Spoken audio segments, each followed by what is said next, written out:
वन्देऽहं श्रीगुरुवरं श्रीरूपानुगप्रवरं व्रजरसरसिकं च नारायणं तं प्रपन्नं श्रीगुरुचरणं वन्दे रमणप्रेष्ठाय भूतले रूपानुगभक्तिदं च कृपमूर्तिनारायणं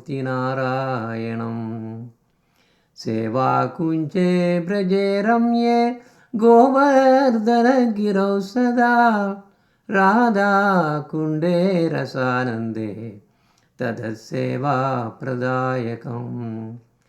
गुरुं नारायणाख्यं तं वन्दे विनोदप्रेष्ठकं यत्पादस्मृतिमात्रेण दामोदर प्रसीदति नारायणं प्रभुं वन्दे करुणाकरविग्रहं रागमार्गभक्तिं तत्त्वा तारयति त्रिभुवनं गौरहरि परं प्रेष्ठ नित्यानन्द अभिन्नकं श्रीगौरनारायण भक्तबान्धवप्रियसेवकं नारायणं गुरुं वन्दे शरण्यं भक्तबान्धवं गौरमनोभीष्टं पूर्णं राधादास्यं प्रदायकं रूपानुगाचार्यवर्यं रूपमञ्जरीप्रेष्ठकं पतितपावनबान्धवा युगाचार्य नारायणं नमो ॐ विष्णुपादाय कृष्णप्रस्थाय भूतले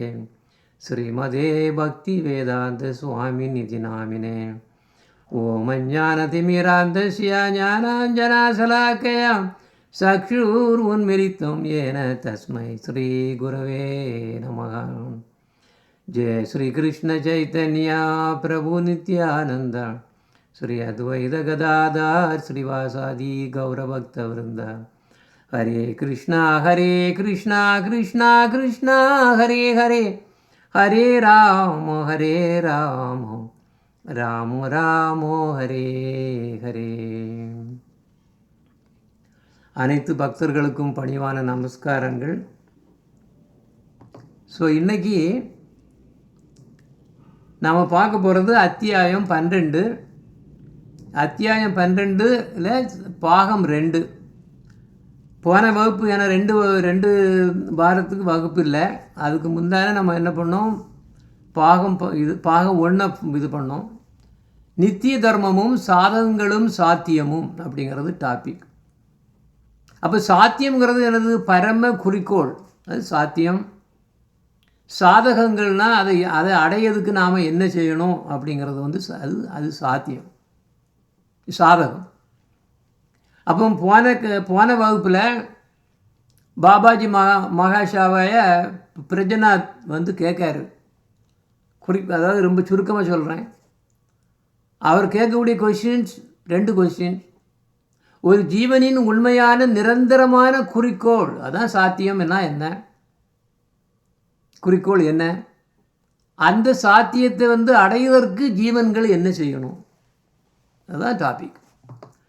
அப்போது மாயையில் கட்டுண்ட ஜீவன்கள் தங்களுடைய அறிவின் வளர்ச்சியையும் தகுதியையும் பொறுத்து வித்தியாசமான ஜட பொருட்களை குறிக்கோள்னு எடுத்துக்குவாங்க. மாயையில் கட்டுண்ட ஜீவன்கள் அதுதான், அவங்களுக்கு அதுதான் தெரியும். ஆனால் உண்மையிலேயே ஒன்று மட்டும்தான் உத்தமமான குறிக்கோள். அப்போ ஒருவனுடைய அதிகாரத்தையும் விருப்பத்தையும் தகுதியையும் பொறுத்து மொத்தம் 3 விதமான குறிக்கோள்கள் இருக்குன்னு அவர் பாபாஜி மகாஷாயா சொன்னார். ஃபஸ்ட்டு புக்தி. புக்தின்னா ஜட உலக இன்பங்களை அனுபவித்தல், அதைத்தான் அவங்க குறிக்கோளை நினச்சிருப்பாங்க. சிலவங்க முக்தி, நிறைய பேர் புக்தி தான் அவங்களுக்கு உண்மையிலேயே சாத்தியம் அப்படின்னு நினச்சிருக்காங்க. அப்போ சிலவங்க என்ன பண்ணுவாங்க, முக்தி தான், மோட்சம் கிடைக்கிறது தான் நல்லது அப்படிங்கிறது. சில பேர் முக்தியை வேணும்ன்றாங்க, குறிக்கோள் முக்தியும்பாங்க. ஆனால் 3வது ஒன்று இருக்குது, அதுதான் பக்தி. அன்பினால் பகவானுக்கு சேவகம் செய்தல் அப்படிங்கிறது தான் பக்தி. இந்த 3 தான் குறிக்கோள். இதை பற்றி தான் இந்த அத்தியாயம்.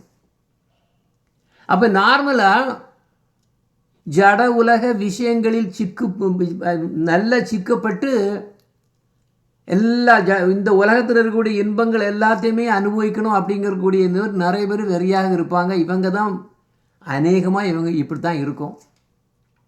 இவங்க புக்தியை அவங்களுடைய உத்தமமான குறிக்கோளாக எடுத்துக்குவாங்க. ஏன் அப்போ எல்லாம் நல்ல பணம் சம்பாதிக்கணும், இது வேணும், நிறைய நிறைய கோல்டு வாங்கணும், அது வாங்கணும், இது வாங்கணும்னு இதே தான் அவங்க அதாவது அவங்களுக்கு அனுபவிக்கணும், இந்த ஜட உலகத்தை அனுபவிக்கணுங்கிறது தான் இன்பம் இருக்கும். அப்போ அவர் சொல்கிறாரு, சாஸ்திரங்கள் எல்லாத்தையும் அனைத்தையும் ஒரு பசுவுக்கு, அதை ஒரு காமதேனுக்கு ஒப்பிடலாமா.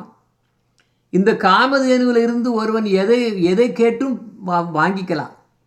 அதே மாதிரி இப்போ பாரோம்னா கர்ம காண்டத்தை பற்றி கூறும் சாஸ்திரங்கள் அது என்ன சொல்லுது, புக்தி அல்லது ஜட உலக இன்பங்களை அனுபவிப்பது தான் தாத்தியம்னு சொல்லுது. அது வேதங்களை எடுத்தோம்னா 70% ஆஃப் இது கர்ம காண்டம் தான்.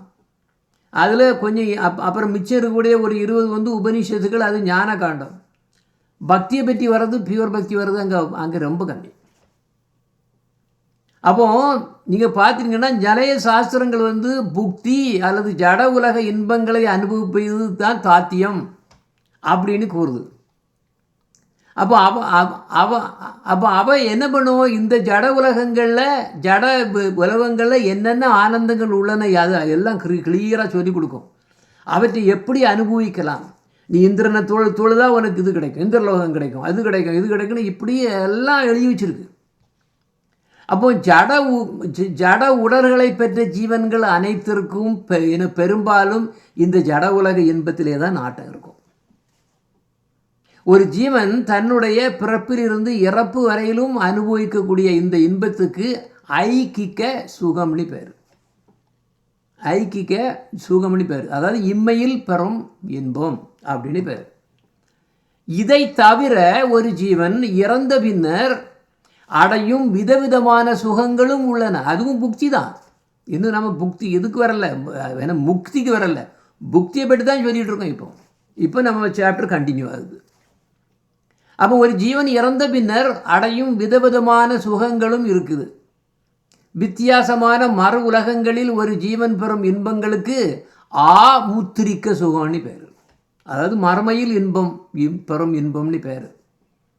இப்போ உதாரணமாக ஒரு ஜீவன் சொர்க்கலோகங்கக்கூடிய இந்திரலோகத்தை அடைஞ்சி அங்கே மயக்கும் வகைகளில் நடனங்கள் ஆடும் அப்சராக்கள் அப்படிங்கக்கூடிய பேரழகுடைய மங்கைகளுடன் வசிக்கலாம், அமிர்தத்தை அருந்தலாம், மயக்கும் நறுமணங்களை கொண்ட மலர்களை நுகரலாம், நந்த பூங்காவனத்தின் பேரழகை கண்டு கழிக்கலாம், ஆச்சரியப்பட வைக்கும் இந்திரியபுரியின் சொல்ல முடியாத இன்பத்தை அனுபவிக்கலாம். இந்திரபுரிங்கிறது அங்கே சொர்க்கலோகத்தில் பெரிய இடம். இதமாக பாடும் கந்தர்கள் வேறு அப்படியே அங்கே ஃபுல்லாக அந்த அவங்களுக்கு லோகம் இருக்குது, அவங்களும் இங்கெல்லாம் வருவாங்க. அவங்க பாடக்கூடிய பாடல்களை கேட்டு ஆனந்தப்படலாம். வித்தியாதாரர்கள் அவங்களுடைய எந்த தேவலோக மங்கைகளுடன் வாழலாம். இப்படி இந்த புக்தியிலேயே எங்கள் சொர்க்கத்தில் உள்ள வாழ்க்கையிலெல்லாம் சாஸ்திரங்கள் சொல்லுது. இந்த இந்திரலோகத்தின் மேலே இருக்கிறது மகரலோகம், ஜனலோகம், தபலோகம், பிரம்மலோகம்னு இப்படியே போகுது மேலே. அப்போ நீ பார்த்துறீங்க இல்லையா, அதாவது நம்ம யூனிவர்ஸுங்கிறது நம்ம அதான் எனது பிரம்மாண்டம் ஒரு முட்டை மாதிரி. கீழே 7 லோகங்கள், மேலே 7 லோகங்கள். அந்த மேலே 7 உள்ள லோகங்கள்லையும் அதே மாதிரி நிறைய எனது புக்தின்னா எனது ஜட இன்பங்களை அனுபவிக்கிறதுக்கு அங்கேயும் இருக்குது.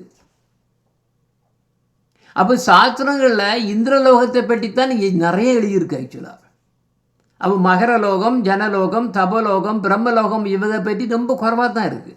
சாஸ்திரங்கள் நிறைய ஒன்றும் இதில் நிறைய நம்ம பார்க்க முடியாது.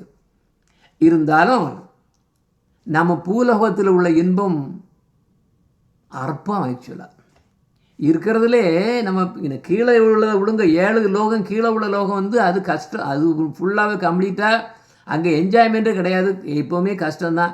நரகம் மாதிரி தான் அது. நரகமும் கீழே கடைசியில் இருக்கிறது நரகம் தான் இருக்குது ஆக்சுவலாக. இதில் பூலோகம் இடையில இருக்குது. இங்கே வந்து நரக மாதிரியும் இருக்கும், கொஞ்சம் சொர்க்கம் மாதிரியும் இருக்கும், கொஞ்சம் மிக்ஸ்டாக இருக்கும். அதனால் அது அற்பமானது, அதுவும் கிராஸ் கடினம். மேலே போக போக சப்டிலாக போயிட்டுருக்கும், மென்மையாக போயிட்டுருக்கும். கீழே போக போக இன்னும் கிராஸாக போய் கடினமாக போயிட்டு இருக்கும். அப்போ இந்த பூலோகத்திலிருந்து மேலே மேலே போக போக மென்மையானதாக விளங்குகிறது எழுதியிருக்கு. அங்கே வாழக்கூடிய ஜீவன்கள் மென்மையான உடல்களையும் இந்திரியங்களையும் தான் பெறும். ஈவன் சொர்க்கலோகத்துக்கு போகுன்னா கூட சொர்க்கலோகத்தில் உள்ள அங்கே உள்ள இந்திரிய சுகங்களை வந்து அனுபவிக்கிறதுக்காக வேண்டி தனிப்பட்ட விதமான தேகங்கள் கிடைக்கும். அதை வச்சு அவங்க என்ஜாய் பண்ணுவாங்க. அப்போ அது வந்து என்ஜாய் பண்ணதில் இருக்குன்னு ஸ்பெஷலாக வந்து உடல் கொடுப்பாங்க, ஒரு ட்ரெஸ் மாதிரி. அப்போ அதே மாதிரி கீழே நரக துலோகங்களையும் கீழே உள்ளவங்களையும் அவங்களுடைய உடல்கள் என்ன பண்ணணும், ரொம்ப வந்து கஷ்டங்களை வந்து அப்படியே ஃபீல் பண்ணதுக்காக அங்கே கொடுத்துருக்கு. அந்த மாதிரி வித்தியாசமான உடல்கள் இருக்குது. அப்போ நம்ம பூலோகத்தில் இருக்கக்கூடிய இன்பம் அற்பமானது, இங்கே உள்ள உடலும் அதே மாதிரி என்னது கொஞ்சம் இன்பம் இருக்கிற மாதிரி இருக்கும், நிறைய உண்மையிலே பார்த்தா துன்பமாக தான் இருக்கும். ஆனால் இங்கே குறிப்பிடப்பட்ட அத்தனை சுகங்களும் எனது நம்ம ஜடலோகத்தில் உள்ள இதெல்லாம் எனது சித் சுகம் அல்ல, வெறும் பூத இந்திரிய சுகங்கள் மட்டும்தான். சித்து சுகம்னா சூஷ்ம சரீரத்தை சேர்ந்தவை. சூஷ்ம சரீரத்தில் இருப்பது என்னதெல்லாம் மனம், புத்தி, அகங்காரம். அப்போ இவன் வந்து சொல்லப்போனால் ஆன்மீக நிலைக்கு இது வந்து ஒரு நிழல் மாதிரி, ஒரு ஷேடோ மாதிரி தான் இது. ஆன்மீக நிலையில் இருக்கக்கூடிய இன்பம் அது வந்து ஆன்மீக ஸ்வரூபத்தில் தான் அதை ஃபீல் பண்ண முடியும். ஏன்னா அது வந்து நம்மளுடைய சோலோட ரிலேட்டட். அது இந்த மனம், புத்தி, அகங்காரங்கிறது வந்து ஒரு நிழல் மாதிரி, சூஷ்ம சரீரத்தை சேர்ந்தவை. அப்போ அது வந்து சித்து சுகம் அங்கே கொஞ்சம் டச் ஆகும். ஆனால் உண்மையிலேயே சித்து சுகம் வேணும்னா எங்கே போனோம், ஸ்பிரிச்சுவல் வேர்ல்டு மேலே ஆன்மீக லோகத்தில் போய் அங்கே நாம் வாழும்போது அது கம்ப்ளீட்டாக நம்மளுடைய சோல் தான் இருக்குது, ஆத்மா தான் இருக்காங்க, வேறு எதுவும் கிடையாது. ஆத்மா வந்து ஆத்மஸ்வரூபம் வந்து ரொம்பவும் அமேசிங். அதில் இருக்கிறது வந்து என்னது, அதுதான் வந்து ஆன்மீக சுகங்கள். அப்போது சித் சுகம் அப்படின்னு சொல்கிறது இங்கே கிடையாது, ஜடலோகத்தில் கிடையாது.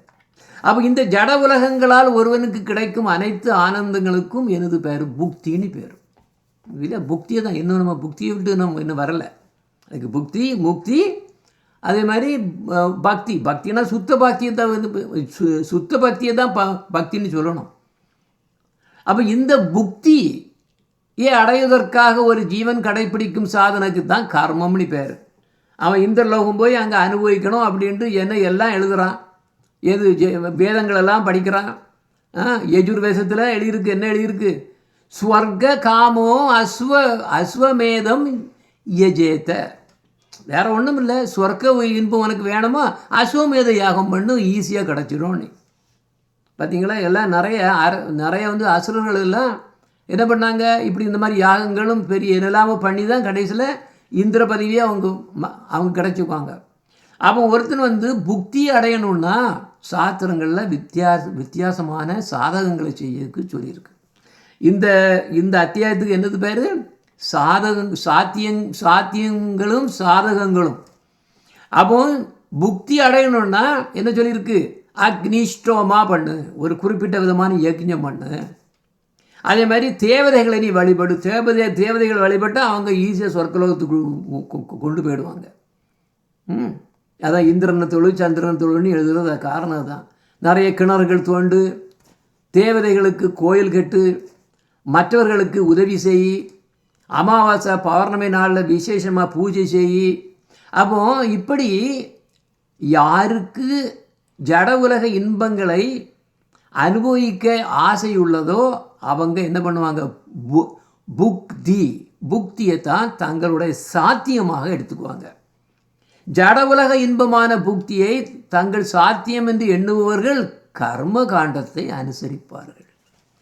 வேதத்தில் இருக்கிறது கர்மகாண்டம் தான். நான் சொன்ன மாதிரி 70% இது கர்மகாண்டம் தான். வேதம் வேதம் வேதம் பண்ணி ஓடுறவங்க ஃபுல்லாக இவங்கெல்லாம் கர்மீஸ் தான் ஆக்சுவலாக. ஆனால் பகவான் என்ன சொல்கிறாரு, நீ எல்லாம் இதெல்லாம் படித்து கடைசிலேருந்து சொர்க்கலோகத்துக்கு போயிட்டு நீ நல்லா என்ஜாய் பண்ணி திருப்பி என்ன ஆகும், உன்னுடைய புண்ணியம் எல்லாம் கரைஞ்சி போனதுக்கப்புறம் திருப்பி கீழே தான் வரணும். அது அவங்களுக்கு ஊறாது, அந்த மண்டையில் ஏறாது. அப்போ பகவத்கீதையில் என்ன சொல்லியிருக்குது, அவளுடைய புண்ணியங்கள் அனைத்தும் தீர்ந்ததும் எங்கள் சொர்க்கலோகத்தில் எந்தெந்த லோகத்தில் இருந்தாலும் பரவாயில்ல, அங்கே மேலே உள்ள லோகத்தில் எல்லாமே அந்த மாதிரியான ஆனந்தம் இருக்குது, ஜட ஆனந்தம் இருக்குது, இந்திரிய ஆனந்தங்கள் இருக்குது. அந்த ஆனந்தம் எல்லாம் எப்படி நீ பைசா கொடுத்து வாங்குறது மாதிரி பண்ணக்கூடிய புண்ணியத்துக்கு தகுந்தவாறு நீ அங்கே போய் என்ஜாய் பண்ணுற. அப்போ நீ என்ஜாய் பண்ணால் எல்லாம் போயிட்டே இல்லை இருக்கும். நீ ஹவாய்க்கு போகிற எக்ஸ்கர்ஷன், அங்கே டூருக்கு நீ போகிற, ஹவாய்க்கு போகிற, கொஞ்சம் பைசா கொண்டு போகிற, சும்மா அங்கே ஒன்றும் இருக்க முடியாது, ஃப்ரீ கிடையாது. ஒவ்வொரு நாளும் செலவாகிட்டே இருக்கும். நீ கொண்டு போனதெல்லாம் அப்படியே போயிட்டே இருக்கும். கடைசியில் எல்லாம் முடிஞ்சோன்னா திருப்பி பழையபடி ஊருக்கு வர வேண்டியதான். அதைத்தான் சொல்லுது கீதையில், ஷீனே புண்ணியே மர்த்திய லோகம் விசந்தி. திருப்பி இங்கே தான் ஜடலோகத்தான் வந்தாகணும். அந்த லோகங்களில் ரொம்ப அவங்க அங்கெல்லாம் இருக்க முடியாது. பேக் டு ஸ்கொயர் ஒன்றுக்கு தான் வந்தாகணும். அப்போ பார்த்தோம்னா கர்மிக்களை எடுத்தோம்னா 3 இடங்களை தான் அவங்க சுற்றிக்கிட்டே இருக்காங்க. திருப்பி 3 இடங்கள் எது, நான் அந்த ட்ரையாங்கிள் போட்டு கொடுத்துருக்கோம்ல, அவங்க அங்கே பூமியில் இருப்பாங்க. பூமின்னா பூமியை மாதிரி நிறைய லோகங்கள் இருக்குது. அதுவும் பூமியை மாதிரி தான். அங்கே போய் கர்ம அதெல்லாம் கர்ம. இப்போ வந்து பூமி வந்து என்னது, இதை கர்ம பூமின்னு சொல்லுவாங்க. கர்மங்கள் பண்ணி அதனுடைய பலன்களை அனுபவிக்கிறதுக்கு அந்த மாதிரிப்பட்ட இடத்துக்கு பேர்கள் எல்லாம் பூமி, பூ. அப்போ சுவர்க்க அதெல்லாம் மேலே இருக்குது. அப்போ பூரலோகில் இந்த மாதிரி பூமி மாதிரிப்பட்ட இடங்களில் வந்து கர்மங்களை பண்ணி நரகத்துக்கோ சொர்க்கத்துக்கோ போகும். அப்போ எது சுகர்மம் பண்ணோம்னா, நல்ல கர்மம் பண்ணால் சொர்க்கம் போகும், கர்மம் பண்ணோம்னா என்ன ஆகும், நரகத்துக்கு போகும். இதுதான் சுற்றில தான் வந்துட்டு இருப்பாங்க. அப்போ இதை போய் பெருசுன்னு நிறைய சாஸ்திரங்கள் சொல்லத்தான் செய்யுது. நிறைய மதங்கள் வந்து நீ சொர்க்கத்துக்கு தான் போகணும், சொர்க்கத்துக்கு வா அப்படின்னு என்னெல்லாமல் பண்ணி மற்றவங்களெல்லாம் மதம் கூட மாற்றுவாங்க.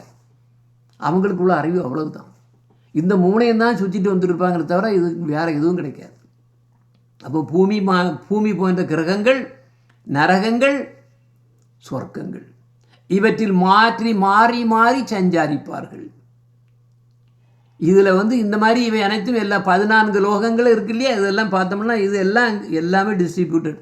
மேலே உள்ள லோகத்துக்கும் அந்த மாதிரி சொர்க்க லோகத்துக்கும் அதே மாதிரி சொர்க்கம் அது வித்தியாசமாக இருக்கும். நரகலோகம் கீழே உள்ளதாக நரகலோகங்கள் இருக்குது. பூமி வந்து இடையில கிடக்கும். அப்போ இதெல்லாம் இந்த மாதிரி கர்மிகள் வந்து இப்படியே பண்ணி கடைசியில் அவனுக்கு மண்டையில் உரைக்கும். என்னடா இது சரிப்பட்டு வரலையே, இந்த சைக்கிளை விட்டு வெளியே எனக்கு வரணுமே அப்படின்னு மண்டை இருந்தால் மட்டும்தான் அவன் யோசிப்பான். அப்படி யோசிக்கவன் என்ன பண்ணுவான், எனக்கு முக்தி வேணும். அப்போ முக்தின்னா என்னது, இந்த 14 லோகங்களான ஜட உலகங்களோட இன்பங்களால் எந்த விதமான பிரயோஜனம் இல்லை அப்படின்னு எவன் உணர்ந்தானோ அவன் புத்திசாலி.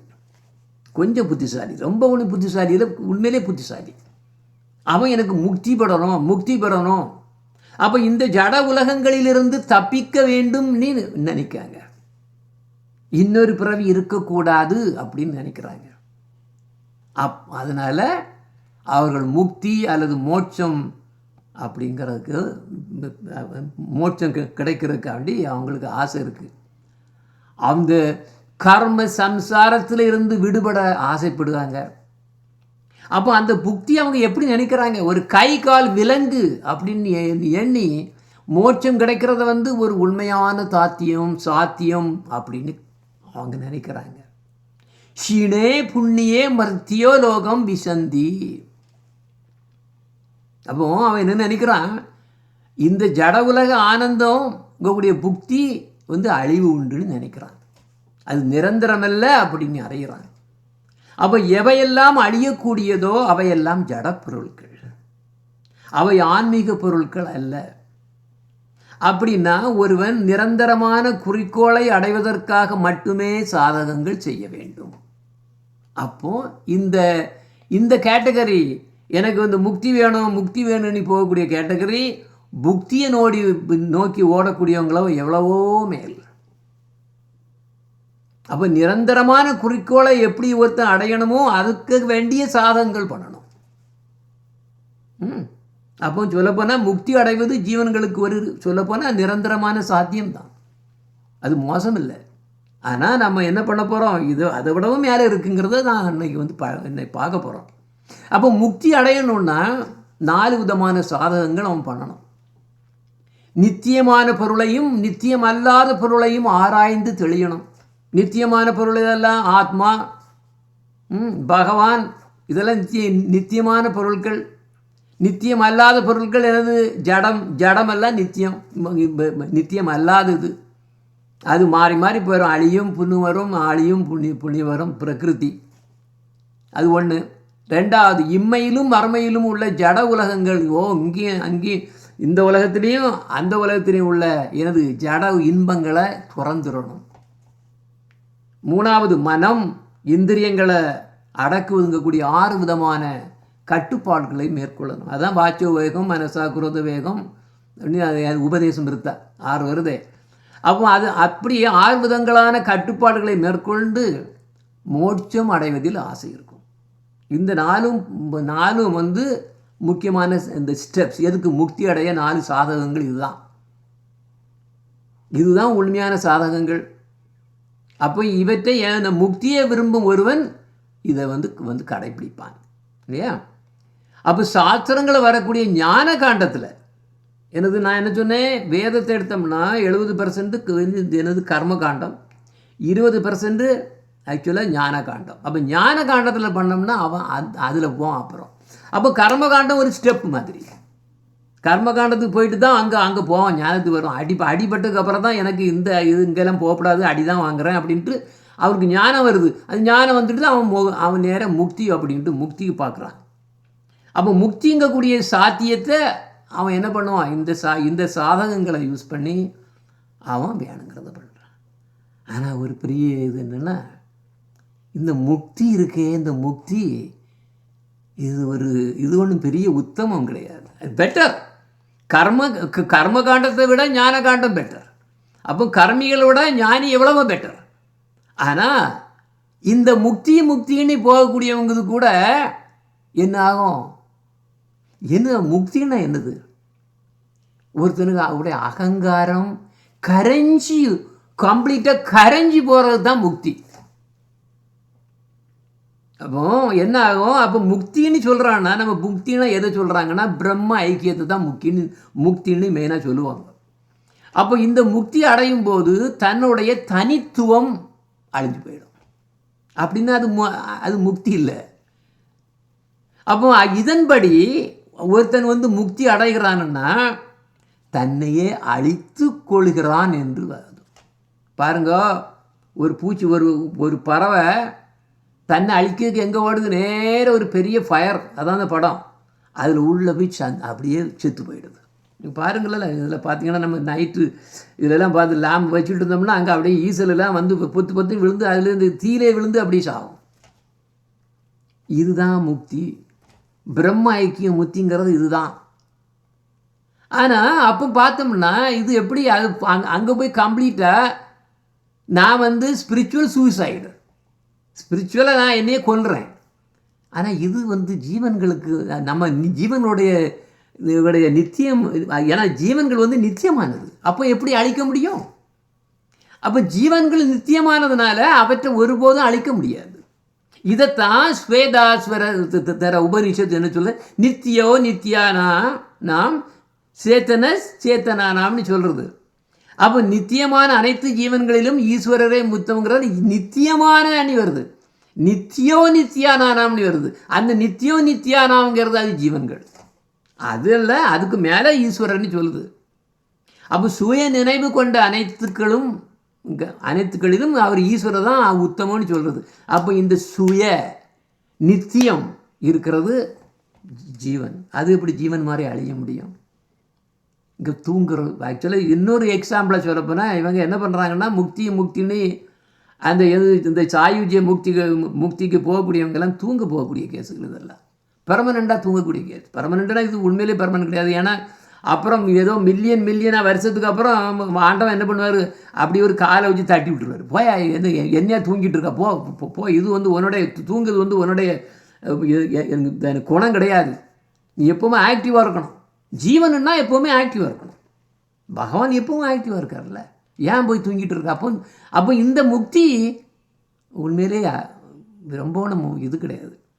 எது கர்மத்தை விடவும் இந்த முக்தி ரொம்ப மேலே தான், ரொம்ப ஒன்றும் வசதி கிடையாது.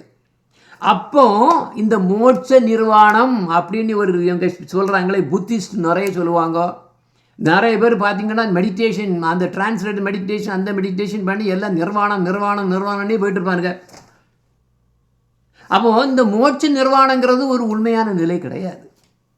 ஏன்னா மோட்சம் கிடைச்ச பின்னரும் ஜீவாத்மா இருக்க தான் செய்யும். அந்த உண்மையை நம்ம எடுக்கணும். அப்போ உண்மையிலேயே புக்தியோ முக்தியோ ஒரு நிரந்தரமான சாத்தியம் அல்ல. அதை கவனிங்க. இப்போ ரெண்டெண்ணத்தை நம்ம டச் பண்ணியிருக்கோம். எது புக்தி முக்தி, இந்த ரெண்டும் உண்மையிலே வசந்து கிடையாது. புக்தி ரொம்ப மோசம். எல்லாம் அந்த 3 ட்ரையாங்கிளில் போட்ட மாதிரி சொர்க்கம் நரகம் பூமி இப்படி தான் போயிட்டுருக்கு. முக்தி பரவாயில்ல, தூங்கக்கூடிய கேஸ். எப்போ எனக்கு இந்த இதெல்லாம் போண்டான்ட்டு போர் அடிச்சாச்சு. அவன் ஆல்ரெடி நல்லா வாங்கியிருக்கான். அவன் எல்லாம் அவனுடைய இதில் அந்த கஷ்டங்கள்லேருந்து இதெல்லாம் எனக்கு இது தேவையில்லை அப்படின்னு நினச்சி நான் இன்னும் ரெஸ்ட் எடுக்க போகிறது தான் இந்த சாயுஜ முக்தி நம்ம பேசுகிறது. அப்போது எது பெஸ்ட்டு? அந்த ரெண்டும் இடையில வர்றது தான். மேலே இருக்கிறது பக்தி. பக்தியே ஒரு ஜீவனின் கடைசியான உத்தமமான சாத்தியம் அதுதான். அப்போ நீங்கள் பார்த்தீங்கன்னா புக்தி, கர்மம் பண்ணி புக்தி, அப்புறம் ஞானத்தை பெற்று முக்தி. இது ஒரு ஸ்டெப்பாக தானே வருது, படிப்படியாக போகுது. கடைசியில் பார்க்குறான் பக்தியில் அவன் பக்தி தான் உள்ளே முடிவான சாத்தியம். பக்தி தான். அதற்கு மேலாக இன்னொரு சாத்தியம் கிடையாது. பக்தியே ஒரு ஜீவனின் கடைசியான மிகவும் உத்தமமான சாத்தியம். ஆனால் அது உடனே கிடைக்காது அவனுக்கு. உண்மையிலே பக்தி யோகா வரக்கூடியவங்க நல்லா அடிபட்டு தான் அதுக்கப்புறம் தான் வர்றாங்க. ஈஸியாக டக்குனி பக்தி வராது. நீங்கள் பார்த்தீங்க இந்த உலகத்தில் 90% கர்மிகளாக தான் இருப்பாங்க. அவனுக்கு வேறு ஒன்றும் கிடையாது, எல்லாம் போவான். ஏன்னா டெம்பிளுக்கு போவான், அது போவான், எல்லாம் போவான், அதெல்லாம் பண்ணுவான். ஆனால் உள்ளே என்ன இருக்கும், எனக்கு நான் போனால் என்ன கிடைக்கும், எனக்கு எப்படி நான் என்ஜாய் பண்ணலாம், எனக்கு வேலை கிடைக்கணும், எனக்கு சாப்பாடு நல்லா சாப்பிடணும், நல்ல ஒய்ஃபு கிடைக்கணும், இப்படி தான் இருக்குமே தவிர அந்த பக்தி அது உண்மையிலே பக்தி கிடையாது. அதுதான் பார்க்க போகிறோம். பக்தியில் 2 விதமான பக்தி இருக்குன்னு அதுதான் இதில் ஃபுல்லாக போக போகுது. அப்போ பார்த்தோம்னா இந்த கர்மம் ஞானம் அதுக்கப்புறம் பக்தி, அப்போ பக்தி யோகம் இது பார்த்தோம்னா ஒவ்வொன்றுக்கும் லிங்க் இருக்குது. ஒவ்வொரு மேலே போய் தான் கடைசியில் தான் பக்தி வர முடியும். அப்போ இடையில இது மாதிரி சங்கிலி மாதிரி கடைசியில் இருக்கிறது தான் பக்தின்னு வருது. அப்போ பாருங்க, 3 சாதகங்கள் நம்ம பார்த்தோம். இப்போ அது 3 முடிவுகளை கொடுக்குது. கர்மம் அப்படிங்கக்கூடிய சாதகம் புக்தி எங்கக்கூடிய சாத்தியத்தை இதில் முடியுது. ஞானம்ங்கக்கூடிய சாதகம் கர்மங்கிறது புக்திங்கக்கூடிய சாத்தியத்தில் முடியுது. ஞானம் எங்கக்கூடிய சாதகம் முக்திங்கக்கூடிய சாத்தியத்தில் முடிகிறது. பக்திங்கக்கூடிய சாதகம் பிரேமை என்ற சாத்தியத்தில் முடிகிறது. அப்போ இதில் பக்தி மட்டும்தான் விசேஷமானது. ஏன்னா அது சாத்தியமும் சாதகமும் ஆகும். இது பாருங்க, ரெண்டும் அதுதான். சாதகமும் பக்தி தான், சாத்தியமும் பக்தி தான். அப்போ இந்த கர்மாவும் ஞானமும் நடுநிலையில் உள்ள பாகங்கள் தான். அது முடிவான பாகம் கிடையாது. அவள் எல்லாரும் ஒரு நாள் பக்தி பண்ணுக்கு தான் வரணும். ஏன் பக்தி தான் வரணும்? அதான் ஜீவேக சொருப்பகையா கிருஷ்ணர் நித்திய தாசானி இருக்கே. அவன் கடைசியில் அங்கே தான் வந்தாகணும். அவன் வந்து அவனோட அன்பு சேவகம் பண்ணது தான் அவனோட நித்தியம். அதை மறந்து கீழே விழுந்து இந்த மாதிரி கர்மம் ஞானம் இப்படின்னு அப்படியே வளர்ந்துருக்காங்க. அதுக்கடுத்த யோகம்னு ஒன்று இருக்குது. யோகம், ஏன்னா இந்த குண்டலி யோகம் அப்படி யோகம் எல்லாம் இருக்குது. தாண்டி கடைசியில் முடிவு வந்து இதுதான் பக்தி. பக்தியே ஒரு ஜீவனுடைய கடைசியான உத்தமமான சாத்தியம். நல்லா கவனிக்கணும். பக்தியே சாத்தியமும் சாதகமும். அப்போ இப்படிப்பட்ட உத்தமமான பக்தி யார்கிட்ட வைக்க முடியும்னா ராதாகிருஷ்ணாட்ட தான் வைக்க முடியும். கிருஷ்ண பக்தியை தவிர வேற எங்கேயும் இது பண்ண முடியாது, இது வைக்க முடியாது. ஓகே. அப்போ இதைத்தான் பிரஜநாதர் கேட்குறாரு. அப்புறம் கண்டினியூ பண்ணார். பாபாஜி இப்படி சொல்லி கொடுத்ததுக்கப்புறம் கேட்காரு, ஓ பாபாஜி, ஆனால் நிறைய சாஸ்திரங்கள் வந்து பக்தியை வந்து அப்படி வசதியாக சொல்லலையே. அதுதான் நாமும் ஜஸ்ட் டச் பண்ணோம். அவர் சொல்லுவார், உதாரணமாக பிருகதாரண்ய உபனிஷத்து எடுத்தோம்னா கேன கம் பஷ்யத் அப்படின்னு இருக்கு. யார் காண வேண்டும், யாரை காண வேண்டும், எதை கொண்டு காண வேண்டும்னு எழுதியிருக்கு. பிருகதாரண்ய உபனிஷத்தில் அகம் பிரம்மாஸ்மி, நான் தான் பிரம்மம்னு எழுதியிருக்கு. ஐத்தரேய உபனிஷத்தில் பிரஞ்ஞானம் பிரம்மம் அப்படின்னா பிரம்மமே நினைவு நிலையில் உள்ளது அப்படின்னு எழுதியிருக்கு. அதே மாதிரி சாண்டியோக உபனிஷத்தில் தத்துவமசி ஸ்வேத கேத்தோ, ஓ ஸ்வேத கேத்து, நீ தான் அந்த பிரம்மம்னு எழுதியிருக்கு. இப்படி எல்லாத்தையும் பார்த்தோம்னா ஒரு முக்தியை தானே அது. இதெல்லாம் பார்க்கும்போது ஏன் அப்படின்னா முக்தியை ஏன் ஒரு உண்மையான சாத்தியமாக எடுக்கக்கூடாது அப்படின்னு கேட்குறேன். அது கர்மத்தை பற்றி சொல்லலை, இந்த புக்தியை பற்றி சொல்லலை. அப்போ இவருக்கு பிரஜநாதர் கேட்காரு, முக்தியை ஏன் முக்கியமாக எடுக்கக்கூடாது, நீங்கள் ஏன் பக்தி தான் முக்கியம்னு சொல்கிறீங்க? ஓகே. அப்போ அதுக்கு பாபாய் சொல்கிறாரு, கரெக்டு, நீ இப்படி சொல்கிறதெல்லாம் கரெக்ட் தான். ஆனால் ஒவ்வொருவரின் வித்தியாசமான தகுதிகளுக்கு ஏற்றவாறு சாஸ்திரங்கள் இருக்குது. சாஸ்திரங்கள் எல்லாம் ஒன்றும் இல்லை. 1ஆம் கிளாஸ் உள்ள பாடம் வேறு, பாட புஸ்தகம் வேறு. 2ஆம் கிளாஸில் உள்ள பாட புஸ்தகம் வேறு, ஸ்கூலில் உள்ள பாட புத்தகம் வேறு, காலேஜில் உள்ள பாட புஸ்தகம் வேறு, அப்புறம் பிஹெச்டி அங்கே யூனிவர்சிட்டியில் உள்ள பாட புஸ்தகம் வேறு. அப்போ சாஸ்திரங்கள் வந்து யார் யாருக்கு எந்தெந்த தகுதிகளுக்கு ஏற்றவாறு வேணுமோ எல்லாத்துக்கும் கொடுத்துருக்கு. அப்போ ஒருத்தனுக்கு வந்து புக்தியில் ஆசை இருக்கும் வரைக்கும் முக்தியை பற்றி தெரியாது முதல்ல.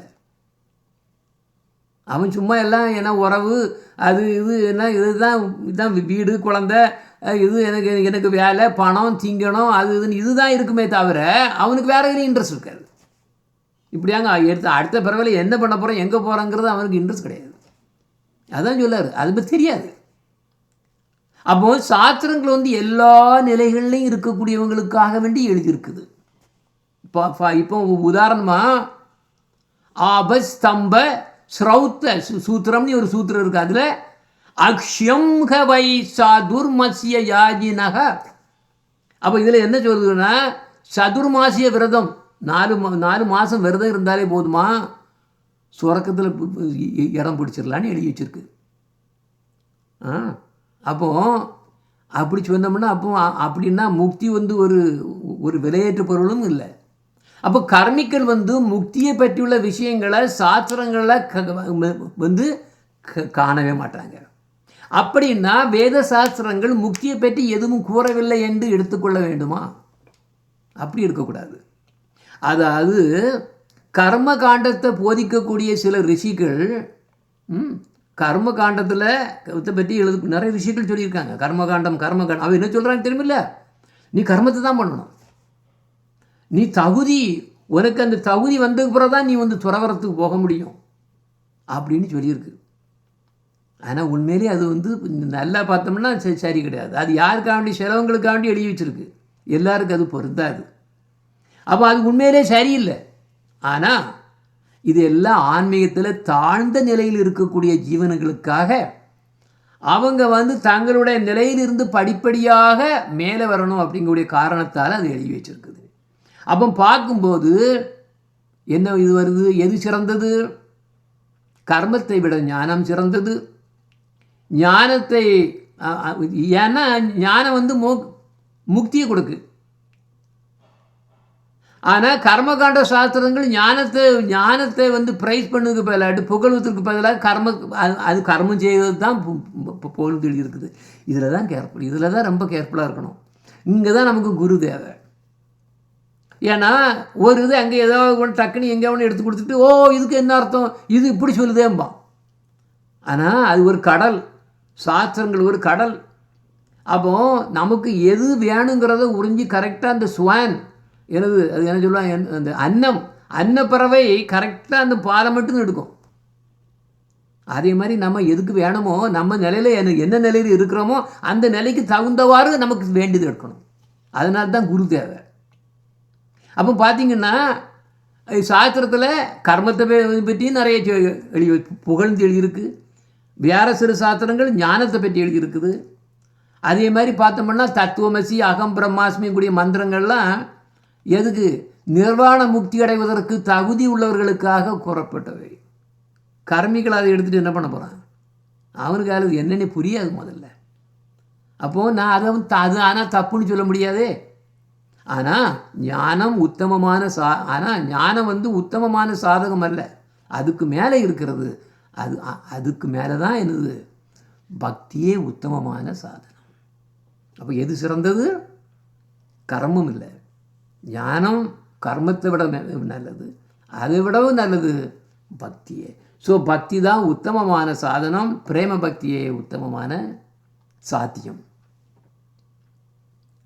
அப்புறம் இவர் என்ன பிரஜனாதர் கேட்காரு, ஆனால் நீங்கள் கூறிய அந்த எல்லா மந்திரங்களை வந்து முக்கியமான அதை வந்து மகா வாக்கியங்கள்லாம் சொல்கிறாங்க. நான் சொன்ன அது வந்து தத்துவமசி, அகம் பிரம்மாசி இந்த மாதிரிலாம் அப்படி மகா வாக்கியம்னு சொல்கிறாங்களா? அதெல்லாம் முக்கியம் இல்லை. அப்போ ஏன் நீங்கள் பக்தி படி சொல்கிறீங்க? மகா வாக்கியங்கள் வந்து முக்திக்காகத்தான் சொல்லியிருக்கிறது. அது அப்படின்னா எப்படி அவங்க மகா வாக்கியம் ஆகும் அப்படின்னு அவர் கேட்காரு பிரஜநாதர். அதுக்கு பாபாஜி சொல்கிறாரு, யார் சொன்னால் மகா வாக்கியங்கள், இதெல்லாம் மகா வாக்கியங்கள்னு எங்கே எழுதி வச்சுருக்கு? ஏதோ சங்கராச்சாரியார் மாயாவாதிகள் இதை புறக்கி வச்சுட்டு இதுதான் மகா வாக்கியங்கள் அப்படின்னு அவங்க சொன்னாங்கன்னா, நோ, எல்லா மந்திரங்களுமே உத்தமமான மந்திரங்கள் தான். சொல்லப்போனால் ஓம்ங்கக்கூடிய பிரணவ மந்திரம் மட்டும்தான் உண்மையான மகா வாக்கியம். வேற எல்லாம் வந்து எனது வேதங்களின் எழுதப்பட்ட வித்தியாசமான ஞான பக்தியை, ஞான மார்க்கத்தை பற்றி விவரிக்கக்கூடியதும் இப்படி தான் இருக்குது. எல்லாம் மிக்ஸ். நான் சொன்னபடியே வேதங்கள் கர்மகாண்டம், ஞானகாண்டம், பக்தி கொஞ்சம் தான் இருக்குது. அந்த பக்தி மார்க்கத்துக்காக வேண்டி தான் நம்ம தனின்னா இது அதாவது வேதங்களுக்கு அப்பால் தான் ஆண்டவன் இருக்கார். பக்தி இதில் போகணும்னா வேதத்தை விடவும் மேலே போகணும், வேதங்களை தாண்டி போகணும். வேதேஷு துர்லபம் அதுர்லபம் ஆத்ம பக்தவன் இருக்குது பிரம்ம சமீதாவில். ஸோ அதனால் வேதங்களை வச்சுட்டு நமக்கு வந்து இந்த மாதிரி பக்தி பண்ண முடியாது. அது ரெண்டு கர்மம் பண்ணலாம், அது மாதிரி முக்தி கிடைக்கும், ஞானம் பண்ணி முக்தி கிடைக்கும். அதுக்கு மேலே பக்தி ரொம்ப கம்மி அங்கே இருக்கிறது.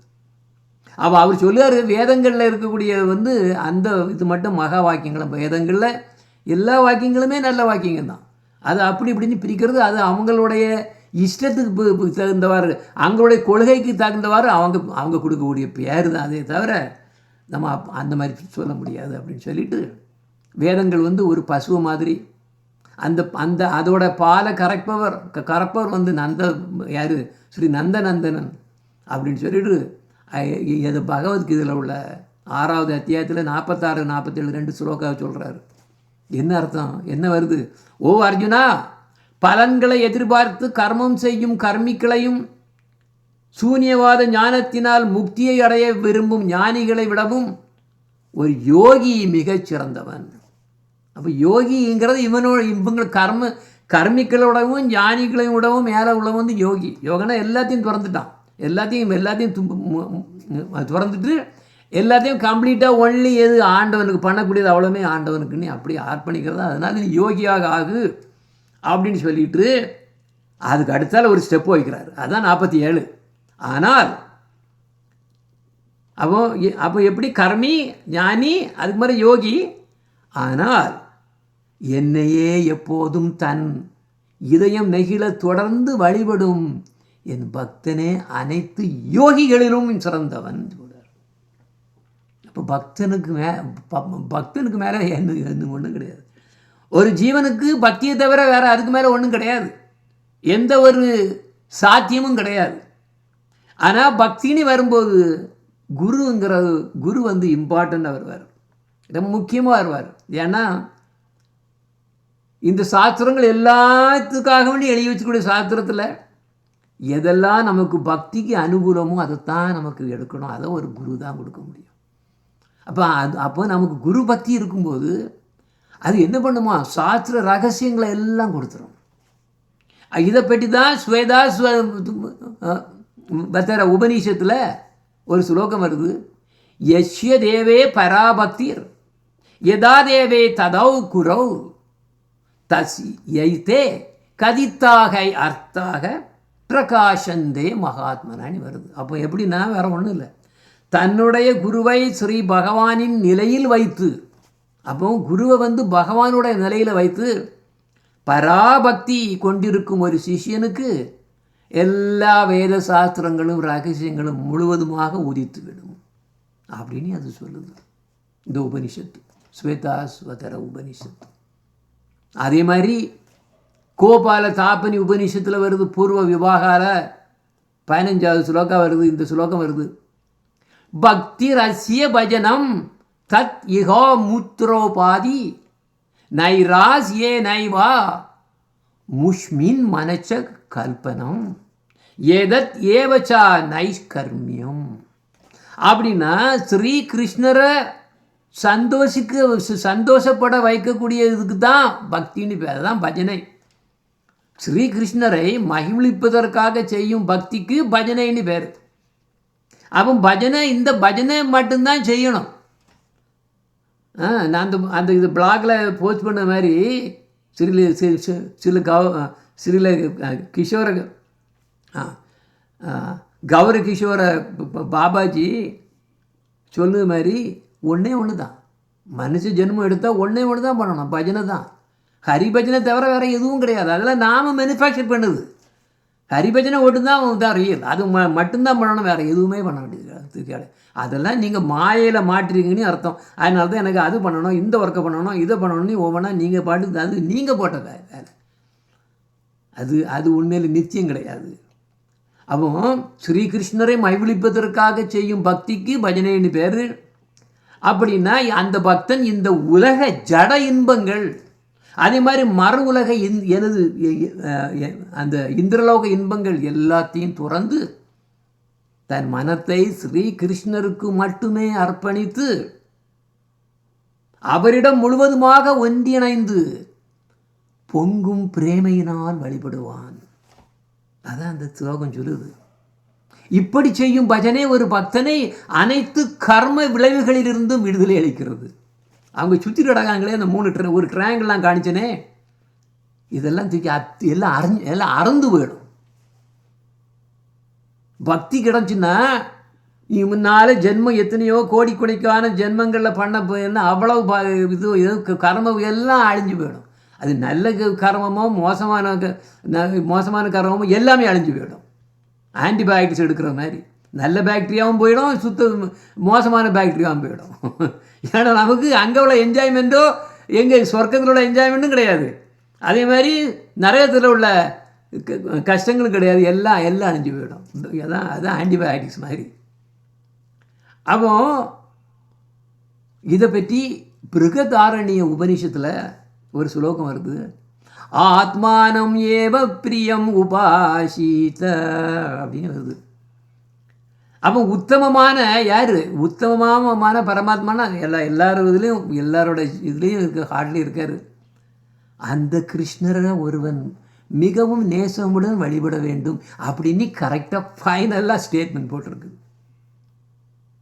பிருகதாரண்ய உபனிஷத்தில். சரி, நீ இதை கேட்டுட்டு பாபாஜி சொன்னதை கேட்டுட்டு யார் கேட்குறா, பிரஜநாதர் கேட்குறாரு. சரி, வேதத்தில் கர்மகாண்ட பகுதியில் கர்மங்களை செய்து அதன் பலனை எது ஈஸ்வரருக்கு பக்தி செய்து பெரு அப்படின்லாம் எழுதி வச்சுருக்குங்கிற அவர் கர்மகாண்ட பகுதியில். ஞான காண்ட பகுதியில் சாதன சதுஷ்டயா 4 விதமான சாதகங்கள், அதான் சொன்னோம் இல்லையா, 4 விதமான சாதகங்கள்லாம் சொன்னோம் இல்லையா, 4 பாயிண்ட் போட்டோம் இல்லையா முக்தி கிடைக்கிறதுக்கு. போட்டு ஹரியை திருப்தி செய்ய வேண்டும், எதுக்கு? மோட்சம் கிடைக்கிறதுக்கு. அப்படின்னா புக்தியையும் முக்தியையும் மட்டுமே அளிக்கும் பக்தி எவ்வாறு உண்மையான சாத்தியமாக ஆகும்? அந்த சாஸ்திரங்கள் அப்படி எழுதியிருக்கு. நீ பக்தி பண்ணு, எதுக்கு? என்ஜாய் பண்ணலாம், புக்தி என்ஜாய் பண்ணலாம், இது ஜட உலகம் இதெல்லாம் சொர்க்கலோகம் எல்லாத்தையும் என்ஜாய் பண்ணலாம். அதனால நீ என்ன பண்ணு, ஆண்டவனை தொழு, நீ கோயிலுக்கு போ. அதே மாதிரி நீ பண்ணினா முக்தியும் கிடைக்கும், நீ என்ன வேணுமோ அதை நீ வாங்கிக்கோ அப்படின்னு இருக்குது. அந்த அந்த அந்த அந்த சாஸ்திரங்கள் இருக்குது. இங்கே தான் குழப்பம் ஆறது. அப்போ இவர் கேட்குறாரு, அப்படின்னா எப்படி நீங்கள் பக்தி தான் வசத்தின்னு சொல்கிறீங்க? அப்படின்னா பக்தி 2வது நிலையில் அல்லவா குறிப்பிடப்பட்டுள்ளதுன்னு கேட்காரு. அப்படின்னா புக்தியோ அல்லது முக்தியோ அடைந்ததும் பக்தி முடிஞ்சு போச்சே. நீ பக்தி பண்ணால் எனக்கு என்ஜாய்மெண்ட் கிடைச்சி, எனக்கு வேலை கிடச்சி, எனக்கு மேரேஜ் ஆச்சு, எனக்கு வீடு வாங்கியாச்சு, அது வாங்கியாச்சு, சரி கிடச்சாச்சு, அப்போ முடிஞ்சு பக்தி இருந்தாலும் விட்டுற வேண்டியதானே. இல்லை எனக்கு முக்தி வேணும் முக்தி வேணும்னு போகிறான், அங்கே போய் எல்லாம் கோயிலுக்குள்ள அழகிறான், முக்தி கிடச்சாச்சு, அதுக்கப்புறம் பக்தி போயிடுமே. ரொம்ப இம்பார்ட்டன்ட் கொஸ்டின் இது. அதுக்கு பாபாய் சொல்கிறாரு, பார்த்துங்க, ஜீவதர்மா சாதாரண ஸ்கிரிப்சர் கிடையாது, ரொம்பவும் நுணுக்கமாக போகணும். அந்த மாதிரிப்பட்ட மைண்ட் செட் இருந்தால் தான் இதை அண்டர்ஸ்டாண்ட் பண்ண முடியும். அதுக்கு பாபாய் சொல்கிறாரு, கர்ம காண்டத்தில் இருக்கக்கூடிய பக்தி சாதகம் ஒருவனுக்கு புக்தியையும், ஞான காண்டத்தில் செலுத்தும் சாதகம் ஒருவனுக்கு முக்தியையும் கொடுக்கிறது என்பது உண்மைதான். ஒருவன் பகவானை திருப்திப்படுத்தாமல் எதையுமே அடைய முடியாது. இதுதான் முக்கியம். இதில் நீ என்ன பண்ணாலும் உனக்கு கிடைக்கணுன்னா ஆண்டவன் தான் கொடுக்கணும். நீ உனக்கு என்ஜாய் பண்ணணும், எனக்கு இது வேணும் அது வேணும்னு கேட்டாலும் கூட அவரு நினச்சா தான் கொடுக்க முடியும். அவர் இல்லைன்னா கொடுக்க முடியாது, எதுவுமே கொடுக்க முடியாது. அப்போ புக்தி வேணும்னாலும் அவர் தான் பண்ணி ஆகணும், அவர் தான் ஹெல்ப் பண்ணணும். முக்தி வேணும்னாலும் அவர் தான், பகவானை திருப்திப்படுத்தாமல் எதுவும் பண்ண முடியாது. ஆனால் அது உண்மையிலே அவருக்கு சந்தோஷமான விஷயம் கிடையாது. உனக்கு ஒரு ஹெல்ப் பண்ணாரு, சொல்லப்போனால் நீ அவரை ஒரு சர்வன் மாதிரி நினைக்கிற, எனக்கு அது கொடும் இது கொடும், இன்னாரம் நான் நிறைய வாழைப்பழம் கொடுக்கேன், பூ கொடுக்குறேன், இதுக்கு பதிலாக எனக்கு வேலையை கொடும் அப்படின்னு கேட்குறோமே. அவர் நமக்கு வேலைக்காரனா என்ன? அவருக்கு இதிலெல்லாம் மகிழ்ச்சி கிடையாது. அப்போ எது அவருக்கு மகிழ்ச்சியாக இருக்கும்? பத்திரம், பக்தியினால் எனக்கு எது கொடுத்தாலும், பக்தியினால் மட்டும்தான் எனக்கு திருப்தி, எனக்கு ஆனந்தம் அதில் தான் கிடைக்குது. அப்போ எல்லா சக்திகளின் ஆதாரம் அவர் தான். ஜீவன்களுக்கோ ஜட பொருள்களுக்கோ இருக்கக்கூடிய அத்தனை சக்திகளும் அவர்கிட்ட தான் வருது. இருந்தாலும் அதை நமக்கிட்ட இருக்கக்கூடிய எல்லாத்தையும் அவருக்கே அர்ப்பணித்து அவருக்கே சேவை செய்ததில் நம்ம பண்ணுறதில்ல. அப்படி பண்ணும்போது அவருக்கு ரொம்ப திருப்தி. யார்? பகவானுக்கு எது சந்தோஷம்? நாம் அவருக்கு பக்தி பண்ணும்போது. வேற எல்லாம் அவருக்கு தானே சொந்தம்.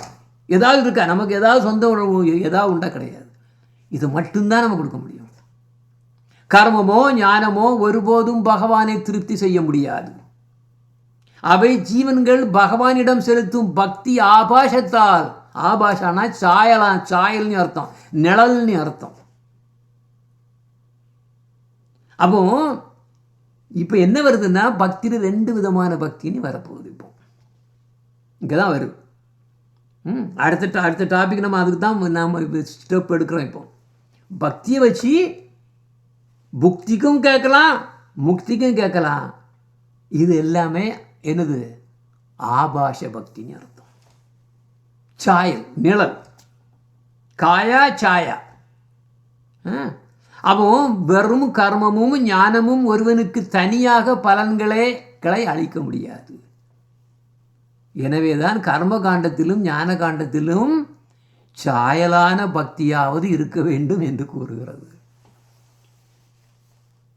நீ ஏதாவது கேட்குறீன்னா அவர் கொடுக்கணுன்னா கொஞ்சம் பக்தியோட தான். பக்தி இல்லைன்னா ஒன்றும் இல்லைன்னு அர்த்தம்.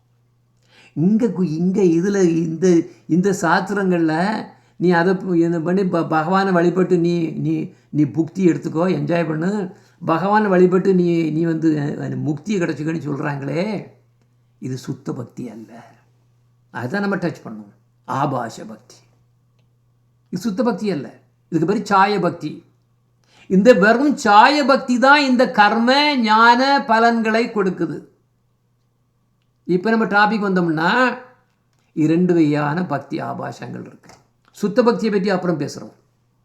சுத்த இதை பற்றி இல்லை. இது வெறும் ஆபாசம். ஆபாசம் என்னது? எதுக்கு? ஏதோ ஒரு எதிர்பார்த்து நம்ம வந்து பக்தி பண்ணுறோம். நான் அவருக்கு வந்து பூஜை பண்ணோம்னா எனக்கு செல்வம் கிடைக்கும், அவருக்கு பூஜை பண்ணால் என்னோடய ஃபேமிலி நல்லா இருக்கும், இப்படின்னு இல்லை அவர் பூஜை பண்ணால் எனக்கு வியாதி தீரும், இப்படி நினச்சிட்டு பண்ணுறது வந்து பக்தி ஆபாசங்கள். 2 விதமான இருக்குது. சுத்த பக்தி ஆபாஷா, வித்த பக்தி ஆபாஷா. இது ஆபாஷா தான், சுத்த பக்தி இல்லை. ஓகே, சுத்த பக்தி ஆபாஷா. சுத்த பக்தி இல்லாமல் நம்ம என்ன பண்ணுறோம்? என்ன ஏதோ ஒரு காரணத்துக்காக வேண்டி பண்ணுறோம். இன்னொன்று 2வது உள்ளது கலப்படம். நான் தான் 2 பார்த்தேன். இப்போ வந்து தண்ணி எடுத்துன்னு வச்சுங்க, சுத்தமான தண்ணி. அதுவும் சுத்தமானன்னா ரொம்ப சுத்தம் இல்லை, சுத்த பக்தி ஆபாஷா. ஏன்னா அதில் கொஞ்சம் எக்ஸ்பெக்டேஷன் இருக்குது. கலப்படம்னா அதோட மோசம். அப்போது இதை பற்றி தான் எனக்கு கொஞ்சம் கீழே போகும். இப்போ நம்ம வரோம் கலப்படான பக்தி ஆபாஷாவில் 3 வகை இருக்குது. அப்போ ஓகே, 2 வகையான பக்தி ஆபாசங்களில் சுத்த பக்திங்கிறது ஆண்டவனுக்காக வேண்டி, ஆண்டவனை வந்து என்ன பண்ணோம், எப்படி வழிபடுறோம், அவரை திருப்திப்படுறதுக்காக வேண்டி வழிபடுறதுக்கு அது சுத்த பக்தி ஆபாஷா. ஆனால் அதில் ஒரு எக்ஸ்பெக்டேஷன் இருக்க தான் செய்யுது, அதில் கொஞ்சம் இருக்குது. வித்தன்னா கம்ப்ளீட்டாக மோசம். ஏன் அது மோசம்? இந்த பாருங்க, பலனை எதிர்பார்த்து செய்யக்கூடிய பக்தி, எனக்கு வேணும், இது வேணும், அது வேணும்னு கேட்குறது வந்து எது? வித்த பக்தி ஆபாஷா. அதுக்கு பேர் தான் ஆரோப சித்த பக்தின்னு பேர். ஏன்னா பலனை எதிர்பார்த்து செய்யக்கூடிய பக்தி இல்லை. எனக்கு பக்தி இருக்குது, ஆனால் எனக்கு ஞானமும் கூடாத வேணும். கூடவே ஞானத்தினையும் வச்சுட்டு இருப்பான். அவன் ஃபுல்லாக படிச்சுட்டு இருப்பான், ஃபுல்லாக அவனுக்கு இன்ட்ரெஸ்ட் வந்து ஞானம், ஆனால் பக்தி கொஞ்சம் இருக்கும். 3வது வந்து பலனையும் எதிர்பார்த்து பிரம்ம ஞானமும் அதில் கலந்துருக்கும். இது எல்லாம் கலப்பட கேஸு. அப்போ வித்த பக்தி ஆபாஷனம் என்னது? ஒரு ஒரு உதாரணம் என்ன? ஓ இந்திரா பெரிய யாகம் பண்ணுறான், ஓ இந்திரா, ஓ பூஷணா, சூரிய தேவனே, தயவு செய்து என்னுடைய யாகத்துக்கு பலனை கொடு அப்படின்னு கேட்குறான். இப்படி செய்யக்கூடிய வழிபாட்டில் பலனை எதிர்பார்க்கும் கலப்படம் உள்ளது. இந்த வகையில் பலனை எதிர்பார்த்து செய்யும் கலப்படம் உள்ள பக்தியை பெரிய மகான்கள் கர்ம மிஸ்ர பக்தி அப்படின்னு சொல்கிறாங்க. இதில் எப்படியோ பக்தியின் அம்சம் இருப்பதால் ஏன்னா எதில் வந்து கொஞ்சமாவது பக்தி இருந்தால் அதுக்கு பேர் ஆரோப்ப சித்த பக்தின்னு பேர். நிறைய பேர்கள் அவ்வளோதான். வித்த பக்தினாலும் ஆரோப சித்த பக்தினாலும் ஒன்று தான். என்ன? கலப்படம் இருக்குது. கலப்படம்னா என்ன? ஆண்டவனை மட்டுமே திருப்திப்படுத்தணும், மகிழ்ச்சிப்படுத்தணும் கூடிய அந்த எண்ணத்தை விட்டு, ஆண்டவன் மகிழ்ச்சிப்படுறாரோ இல்லையோ, நான் மகிழ்ச்சியாக இருக்கணும், எனக்கு ஒரு காரியம் ஆகணும் அப்படின்னு பண்ணக்கூடியது வந்து எல்லாமே ஆரோப சித்த பக்தி. அதே மாதிரி இன்னொருத்தன் கேட்கலாம், ஓ எது நந்தனா, இந்த கொடும் சம்சார சாகரத்திலிருந்து நான் விடுபடணும், நான் உங்ககிட்ட வந்திருக்கிறேன், நான் ஹரே கிருஷ்ணான்னு உங்கள் நாமத்தை ராத்திரியும் பகலும் ஜெபிச்சுட்டே இருக்கேன், தயவு செய்து எனக்கு மோட்சம் கொடுங்கோ, ஓ மகிமையான இறைவா, நீர்தான் பிரம்மம், நான் மாயின் வலையில் சிக்கி இருக்கிறேன், தயவு செய்து என்னை விடுதலை செய்து உம் பிரம்மத்தில் ஒன்றாக நான் ஐக்கியமடைய செய்ய வேண்டும்னு கேட்கான்னு வச்சுக்கோ. இதில் என்ன இருக்குது? இது ஞான மிஸ்ர பக்தி. ஸோ கர்ம மிஸ்ர பக்தினா கர்மம் பண்ணி எனக்கு நான் கேட்குறேன், நான் பண்ணக்கூடிய கர்மத்துக்கு கர்மம்னா எனக்கு புக்தி, நான் என்ஜாய் பண்ணணும் இந்த உலகத்தில், அது கர்ம மிஸ்ர பக்தி. ஏதோ ஒன்று எக்ஸ்பெக்டேஷன் இருக்குது. இது முக்தி கேட்குறான், இது ஞான மிஸ்ர பக்தி. அப்போ இதில் 2 வகையிலையும் வந்து எப்படியோ ஒரு பக்தியோட அம்சம் கொஞ்சம் இருக்கிறதுனால தான் இதுக்கு ஆரோப சித்த பக்தின்னு பேர். இந்த கலப்படம் உள்ள பக்தி வகைகள் எதுவுமே சுத்த பக்தி அல்ல. நான் பாருங்க, இன்னொரு எக்ஸாம்பிள் போடுறேன். நான் ஒவ்வொரு வருடமும் வைகுண்ட ஏகாதசி விரதம் இருக்கிறேன், எனக்கு வைகுண்ட பதவி கிடைக்க வேண்டும். ஓ ஸ்ரீமன் நாராயணன் வைகுண்ட ஏகாதசி இருக்கான், விரதம் இருக்கான். இது சுத்த பக்தியா அல்லது ஆரம்ப சுத்த பக்தியா? யாராவது சொல்லணும்னா சொல்லுங்க. ஆக்சுவலாக இது ஆரம்ப சித்த பக்தி தான், சுத்த பக்தி கிடையாது. சுத்த பக்திங்கிறது ரொம்ப ரொம்ப ரேர். அதே மாதிரி நான் பெரிய கோஷோலா வச்சு நிறைய பசுக்களை எல்லாம் பரமாறிக்கிறேன், நிறைய பசுமாடு எல்லாம் பண்ணி, ஏன்னா கிருஷ்ணருக்கு இது கிடைக்கும், இப்போ மாடு பிடிக்கும், நிறைய வச்சு நான் இப்போ பசுக்களை பரமாறிக்கிறேன். சிலவங்க நினைப்பாங்க, ஓ இது சுத்த பக்தி மாதிரி இருக்கே. இதுவும் ஆரோக்கிய சுத்த பக்தி தான். ஆக்சுவலாக அதை குருதேவே சொல்லியிருக்காரு. ஜஸ்ட் அப்ளை பண்ணுறேன். We think that, oh, Krishna, cows were so much near and dear to Krishna. So I am feeding cows, I am nourishing this cow. So it is bhakti. It is not bhakti. But if we can give whole milk to Krishna, Guru, Vaishnava, then it can be Arop Siddha Bhakti. Arop Siddha only, not Sarup Siddha Bhakti.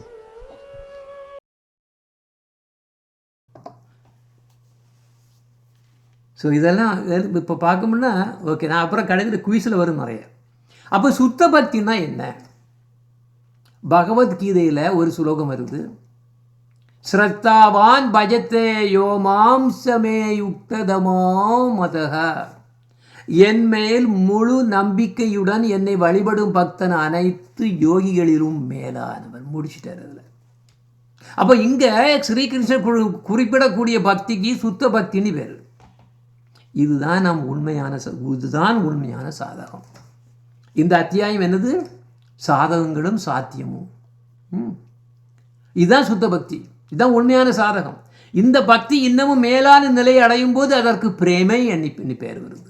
அப்போ கர்மத்தினால் புக்தியையும் ஞானத்தினால் முக்தியையும் அடைய முடியும். ஆனால் அவைகளால் ஜீவனின் நித்திய தர்மமான பிரேம பக்தியை கர்மமோ ஞானமோ ஒருபோதும் கொடுக்க முடியாது. அப்போ யார் சுத்த பக்தி? யார் நமக்கு எக்ஸாம்பிள்? கோபியர்கள் தான். அவங்களுக்கு மேலே இன்னொருத்தர் கிடையாது. அப்போ இந்த சுத்த பக்தி லட்சணத்தை தான் ரூப கோஸ்வாமி எழுதியிருக்காரு. அந்யாபிலாசித்த சூன்யம் ஞான கர்மாதீனாவிருத்தம் ஆனுகூல்யேன கிருஷ்ணானு சீலனம் பக்திர் உத்தமா. ஞானம் அல்லது கர்மம் குறித்த எவ்வித விருப்பமும் இன்றி, பாருங்க, கர்மம் அடிபட்டாச்சு, ஞானம் அடிபட்டாச்சு, அந்த எந்த விருப்பமும் இன்றி. அப்படின்னு என்ன அர்த்தம்? தனக்குடைய இன்பத்தை எல்லாம் தீர்த்து போட்டாச்சு. உள்ளே இந்த உலகம் நான் இன்பம் பண்ணணும், இல்லை எனக்கு முக்தி அடைஞ்சு அங்கே போய் நான் ஜாலியாக இருக்கணும், ஃப்ரீயாக ஜாலியாக இருக்கணும். இதெல்லாம் தன்னலம் இருக்குது. இது எல்லாத்தையும் தூரப்பட்டாச்சு. எதுதான் முக்கியம்? நான் கிருஷ்ணருக்கு அவருக்கு மகிழ்ச்சியை நான் கொடுக்கணும். அது மட்டும்தான் என்னோட குறிக்கோள். அது எப்படி இருக்குமா அந்த பக்தி? அந்த பக்தி தொடர்ந்து ஒரு ஒரு க்ஷணம் கூட ஸ்டாப் இல்லாமல் தடையற்ற அன்பார்ந்த சேவையே தூய பக்தியாகும் போடுறார் ரூப கோஸ்வாமி. அப்போ இந்த முடிவான உண்மைகள் அனைத்தையும் பிரஜநாதர் இப்போ கேட்டுட்டு அவருக்கு எதுக்கு மேலே எந்த கொஸ்டினும் கேட்க முடியல. பதிலாக இதுவரைக்கும் அவர் புரிஞ்சதை அப்படியே மனத்தில் உள்ள போட்டுட்டு அப்படியே பிரதிபலிச்சுட்டு இருக்காரு. அவர் சிந்தனை போயிட்டே இருக்கு. அவர் சொல்கிறாரு, ஓ பாபாஜி மகாஷாயா, உங்களுடைய கருணையினால் நான் இன்று அரும்பெரும் ஞானத்தை பெற்றேன். நான் அவ்வப்போது உங்களிடம் வந்து உபதேசங்கள் கேட்க வேண்டும் என்று ஆசைப்படுகிறேன். நீங்கள் மிகவும் கற்று அனுபவத்திலும் அவற்றை உணர்ந்த மகான், தயவு செய்து எனக்கு கருணை காட்ட வேண்டும். இன்று நேரமாகிவிட்டதால் நான் ஒரு கேள்வியை மட்டும் கேட்க ஆசைப்படுகிறேன் அப்படிங்கிறதுக்கு அவர் கேட்காரு. ஸ்ரீ சச்சினந்தன் கௌரங்க மகாபிரபு இந்த தத்துவங்களை எல்லாம் பற்றி ஏதாவது நூல்களை எழுதியிருக்கிறாரா?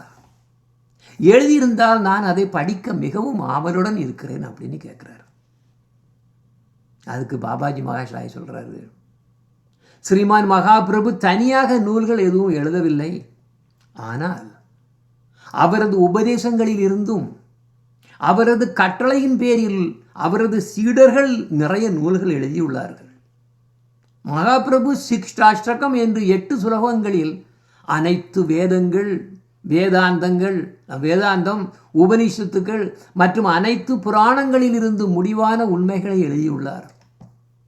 அவர் உபதேசித்த சித்தாந்தங்களிலிருந்து அவரது பக்தர்கள் என்ன பண்ணாங்க, 10 கொள்கைகளை கொண்ட தசமூலம் ஒரு நூலை எழுதியிருக்காரு. தசமூல பக்திவன தாக்கூர், அது ஒரு தனி புக். அது இந்த நூல் ஒரு ஜீவனின் சாத்தியத்தையும் சாதகத்தையும் முறையாக சம்பந்தம், அபிதேயம், பிரயோஜனம் என்று 3 வகையான கோட்பாடுகள் மூலம் மிகவும் தெளிவாக விவரிக்கிறது. இதைத்தான் நீ முதலாவது படிக்க வேணும் அப்படின்னு சொல்கிறாரு. அதுக்கு பிரஜனார் கேட்குறாரு, நீங்கள் என்ன உத்தரவு இடுகிறீர்களோ அதே தான் நான் செய்வேன். நீங்கள் என் சிக்ஷகுரு. நான் நாளை மாலை வந்து உங்களிடம் தசமூல உபசயங்களை கேட்கிறேன் அப்படின்னு சொல்லிட்டு பாபாஜி மகாஷாயாக்கு பிரஜநாதர் சாஷ்டாங்க நமஸ்காரம் செய்யார். பதிலாக பாபாஜி மகாஷாயா ரொம்ப அன்புடன் அப்படி பிரஜநாதர் அப்படி கட்டி அணைச்சிடுறாரு. அப்படி சொல்லுறாரு, என் மகனே, நீ பிராமண பரம்பரையை தூய்மைப்படுத்தினாய். நீ நாளையும் வந்தால் எனக்கு மிகவும் மகிழ்ச்சியாக இருக்கும் அப்படின்னு சொல்லி விடளிக்காரு. இதோட 12வது அத்தியாயம் முடிந்தது. இப்போ நம்ம என்ன பண்ணுறோம், கரெக்டாக 1 hour எடுத்திருக்கோம் கிளாஸ்க்கு. இன்னும் 15 minutesல கொஞ்சம் கேள்விகள், அதுக்கப்புறம் அப்புறம் ஒரு குயிஸும் இருக்குது. அது கொஞ்சம் வித்தியாசம், அதனால தான் அதை குயிஸ்ன்னு சொல்கிறேன். சரி, நீங்கள் நீங்கள் அதாவது இதுக்கு ஆன்சரை நீங்கள் ஜஸ்ட்டு உங்களுடைய மைக்ரோஃபோனை அன்மியூட் பண்ணிவிட்டு ஆன்சர் கொடுங்க, யார் வேணாலும் சொல்லுங்கள். சரி, கொஸ்டின். இது ரொம்ப ஈஸி இன்னைக்கு, ஆக்சுவலி ரொம்ப ஈஸி. எனக்கு புரியும்படி நான் முடிஞ்ச வரைக்கும் எல்லாம் டயக்ராம் பிக்சர்லாம் போட்டதுனால மனசுக்குள்ளே நிச்சயமாக போயிருக்கணும். ஜீவன்களின் 3 விதமான குறிக்கோள்கள் என்ன? Very nice. அப்போ சுத்த பக்தி கடைசியில் இதோட இந்த சாப்டரோட முடிவு என்ன வந்தது? சுத்த பக்தியே சாதகமும் சாத்தியமும். இப்போ சுத்த பக்தின்னு வரும்போது 2க்கு வித்தியாசம் இல்லை. நீ சாதகம் பண்ணிட்டு சுத்த பக்தி பண்ணிட்டு அதுக்கப்புறம் ஏதோ ஒன்று கிடைச்சி அதோட ஸ்டாப் பண்ணுறது கிடையாது. சுத்த பக்தி தான் சாதகம், சுத்த பக்தி தான் சாத்தியமும் கிடைக்காது. இதுக்கு என்ன உதாரணங்கள்? கோபியர்கள். அவங்களுக்கு மேலே இன்னொரு இது கிடையவே கிடையாது. அப்போ என்ன முக்கியம்? கிருஷ்ண பக்தி कृष्ण भक्ति बिना कबू नाही बोल दो कृष्ण भक्ति बिना कबू नाही बोल दो मीचे सब धर्म धर्म जीवे रूपरी मोई नीचे सब धर्म धर्म जीवे रूपरी मोया कृष्ण भक्ति बिना कबू नाही बोल दो कृष्ण भक्ति बिना कबू नाही बोल दो. அப்போ ஒருத்தனுக்கு கிருஷ்ண பக்தி இல்லைன்னா அவனுடைய வாழ்க்கையே வெறும் வீண். இந்த உலகத்திலும் மறு உலகத்திலும் அவனுக்கு எந்த விதமான பயனும் கிடையாது. எத்தனையோ தர்மங்கள் போலி மதங்களின் பேரில் அவங்க ஏமாந்து போயிடுவாங்க. ஏங்க ஓடுறாங்க? பக்தி இல்லை. அவங்க ஓடுறது அது எதுக்கு? எனக்கு சொர்க்கத்துக்கு போகணும், அங்கே போய் ஜாலியாக இருக்கணும், தூங்கணும், இது பண்ணோன்னே எதுக்கு? தன்னலத்தோடு அவங்க போகிறாங்க. இது பக்தி இல்லை, இது புக்தி தான். புக்தி முக்தி ஸ்பிருகா யாவத்து பிசாசு வந்து கிருதயத்தை. என்ன அர்த்தம்? எவன் ஒருவனுக்கு புக்தி வேணும், முக்தி வேணும்னு இருந்ததோ அவனோட இதயத்தில் என்ன இருக்கான்? பிசாசு இருக்கு. அப்போ கிருஷ்ண பக்தி ஒருத்தனுக்கு கிடைச்சதுன்னா அதுக்கு நிகரே கிடையாது. இதை ஞாபகம் வச்சுக்கிடணும். அதான் சொல்கிறாரு, எத்தனை பேரோ யாகம் பண்ணுறான், தபஸ் பண்ணுறாங்க, தியானம் என்னெல்லாமோ, டிரான்ஸ்ஜெண்டர் மெடிடேஷன், அது இதுன்னு எங்கெங்கெல்லாமோ என்னெல்லாமோ பண்ணுறாங்களே, என்ன யூஸ்? யோக யாக தபோ தியானம் சந்நியாசாதி பிரம்ம ஞானம். யோக யாக தபோ தியானம் சந்நியாசாதி பிரம்ம ஞானம். नाना कांड रूपे जीवे बंधन कारण होई.